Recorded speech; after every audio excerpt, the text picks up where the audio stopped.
Where do you come down? Let's do FaceApp first. This was a topic of discussion where you were recently. Yeah, I was at a security conference in Aspen. It was all the big security people in foreign policy. And obviously, they've been talking about the incursions, especially from Russia, for a long time and been concerned of it, and especially concerned now about China. And so at the same time, this FaceApp thing popped up, which I think is not the kind of thing that they consider serious at all.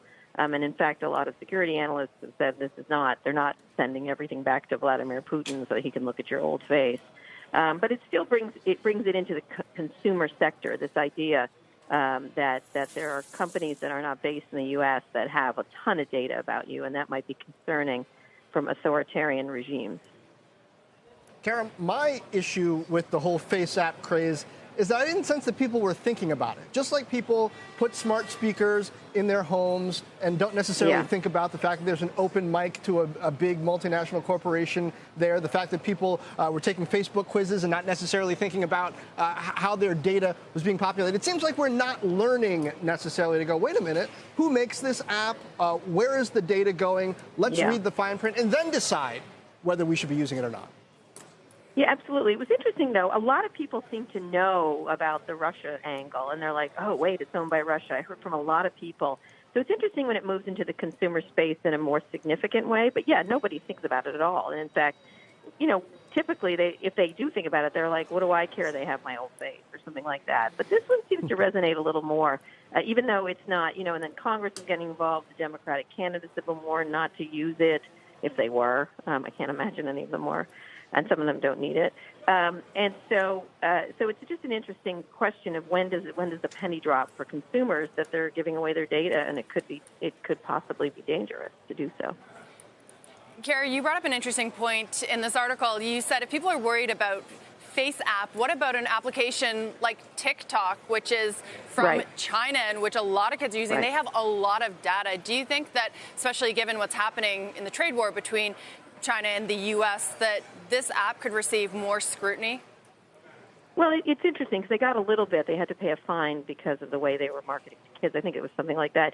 But I think most of the people at the security conference, the overwhelming attention was on China, not so much on Russia. Everybody was sort of, Russia's a bad actor in the digital space, but China's the real challenger here, not just as a bad actor, but as some country that's going to out-innovate the U.S., and that's a problem. I mean, an admiral who runs the whole area of China, that area, was essentially saying by 2050, the Chinese are going to overtake us in the region from a military point of view, and he thought the investments in technology were critical in this country to keep up. So where do you go from there, Kara? Do you get this sort of digital Berlin Wall that you talked about in your article, or do you get a less open, a less free internet eventually? Is that a bad thing? Well, will there be two internets? Will there be one? Is it going to be an internet of these sort of clouds that are owned by different countries? It was just really interesting to think about the idea. I can't imagine, the open internet has been such a benefit and created so much wealth and created these massive companies. And so you don't really want to go to a closed system in any way. But, in a lot of ways, you have to think really hard. You want a really authoritarian, censor, heavy data following you internet, or do you want a different kind of internet? And so they may not be mutually exclusive, but it was really interesting to think about the idea of a different kind of internet and paying attention to your privacy. I just think people will continue to use these apps no matter what, but to be thinking about where they're from is really important. Finally, Kara, a couple Fridays in a row now, we've had an FTC story regarding big tech in the Washington Post. This time it's Google. We never seem to get a hard picture of what happened or what's happening. Do you think that changes when Google reports this week?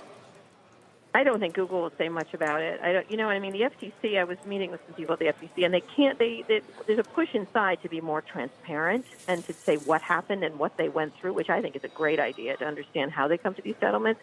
Because, I think these numbers are so small, even though they seem like the largest ever.